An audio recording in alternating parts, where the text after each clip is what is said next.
Thank you very much, Chloe. As Chloe mentioned, I work on presentations. Presentations with people like these.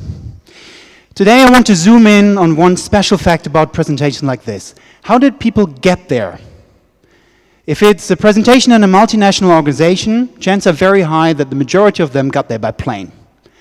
25 people flying them over to one place, thousands of dollars, tons of carbon emissions. So many organizations, of course, go virtual. And there are many, many ways on how to do virtual presentations. There's telepresence, there are things like iPad video conferences. Probably in the future we will see virtual presentations with the devices we saw down there in the break, with the cyber reality. But I want to zoom in on a different kind of virtual presentation. The one that I think is most prevalent today in today's organizations. And that is the one where you sit in front of a screen, you see something projected there, potentially PowerPoint, keynote, and you hear the speaker. How many of you have ever attended such a webinar or virtual presentation? All right, 89% roughly. Okay, good. Imagine yourself, what does the average audience of such a virtual presentation look like? I do think it looks a bit like this. And that is not the invisible man over there. That is a virtual audience member who is gone. Virtual audiences are known to have an attention span of a goldfish, roughly. They are away in a second, either physically or mentally. And why is that so? There's a couple of reasons for this, I would say. The first one is there are so many things out there, so many applications to share, so many things to multitask. And I know you probably know somebody who does that from time to time, multitasking. Then there is another thing that is out there, and that is, what do we see in these typical presentations? Very often we see presentations like this. The bullet point chart where you go, okay, this is a bullet point chart. I know you've seen that. You've seen it before. It is out there in the organizational world, and you can read the rest for yourself. Typically not highly engaging. Then what do we have on top? Of course, we do not see the speaker, and probably more importantly, we do not see our fellow audience members. We do not see that human connection. We cannot share that laughter. And that is why many people actually hate and dread these kind of virtual presentations. But I do believe you can make them a really engaging human experience. And I would like to share you a couple of ideas that you can do and that you can take into your virtual presentations that make these much more engaging and much more inspiring. The first field I would like to look at is radio. We all love listening to great radio presenters, to great sports moderators. And I would challenge you, if you give a virtual presentation, talk like them. Don't talk like, okay, on the next slide you see this, on the next slide you see this. Tell them what you see. Okay, in the bottom left, there's the data. That data develops, and this is my key point.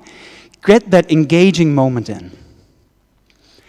The next thing I would like to urge you or encourage you to do is think of television. Just think about, you would see an average corporate organizational presentation on TV. If it would develop like bullet point chart, you would zap away very fast on this one. Take the learnings of TV in. They change position, change color, they guide your eyes to different areas. Bring that change element into your virtual presentations. Another area that we can learn on is visual arts. Make your presentations beautiful. We love to watch at great photographs, we love to watch at great paintings. And since we can only see that screen, it needs to be highly engaging, so bring these elements in. And I believe if we already have these three elements, that can be a pretty nice and beautiful experience, but it's not yet the human element that is in there. And that's why one thing that I do on top in my virtual presentations is I scribble. I take easy devices like this, you know, like electronic drawing boards, and just try to put my handwriting and my simple drawings into my virtual presentations. So just to show you one example from one of the presentations I give on email communication. Here, that would look like this. So you would receive an email, bing, you open it, and what you read, you don't like. What you do is then, you write back an email to a speaker, to the other person. That other person opens it and doesn't like it as well. So what does he do? Tuck, tuck, tuck, tuck, tuck, fires it back to you, and that is how a vicious email cycle starts. These are little things that I would do in a virtual presentation that I do believe have an element of play and that bring an element of humanness in, and that I would like to encourage you to do. And this is actually very simple to do. The little feature of PowerPoint, Keynote, and others is if you go there in presentation mode, you see their little pen down there. If you click on this one, you can start writing on your screen. And that's a fascinating feat because it's absolutely useless if you're a real presenter here. You would not do that. But in a virtual environment, this really becomes a very powerful feature. So I would encourage you to use that. And I love to explore this kind of technology because it can really help us transform virtual presentations. Another area that I would encourage you to look at is social media. Who of you is on Facebook? Just kind of question, okay. Almost everybody. Who is on Twitter? Okay. Twitter people, please keep it, you're on Twitter? Yeah? Please keep it open. Please keep your hands up. Question for presenters, why do we do these kind of things in a real-life presentation? Because we want to know a bit about our audiences. You can do the very same thing. You can take it down now. Yeah, that's good. You can do the very same kind of polling in an online world. You can ask, are you on Twitter? Yes, no, or who cares about it?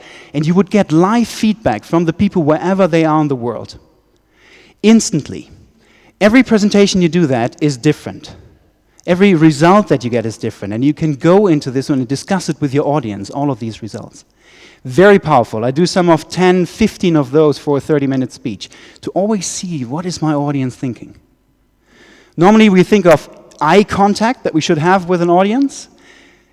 When the audience cannot see us, we need to have e-contact, electronic contact, time and again, see what are the others thinking.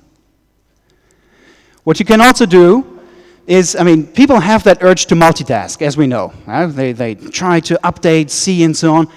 I try to use that, but not have people multitask, but do something that I would call guided single tasking.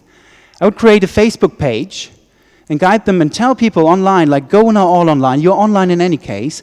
Go on this one, and let's do the Q&A section on that Facebook page. Let's go to that Twitter feed, like Chloe is checking here, her Twitter feed of this event here at the moment. I would project this then in a virtual presentation, say, let's go to the Twitter feed, let's see what are your questions, and then go into this one directly.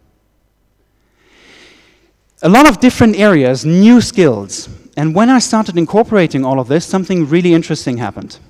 It started to happen. After one presentation, one person came to me and said, on this email thing, I saw you talk real life presenting, and I saw you talk virtually. And I have to tell you, I like the virtual much more.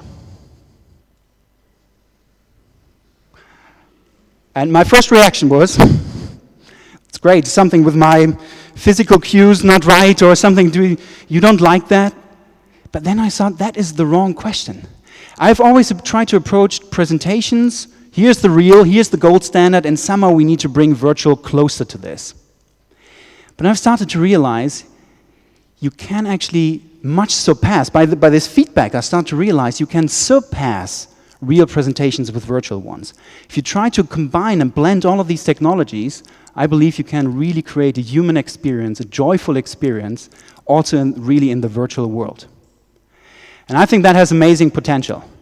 Not only to save the cost, to save carbon emissions, but really to enable to have also presentations of tens of thousands of people across the globe sharing a human experience. I think that's something very powerful to be aspired to. Thank you. Lars Sudmann.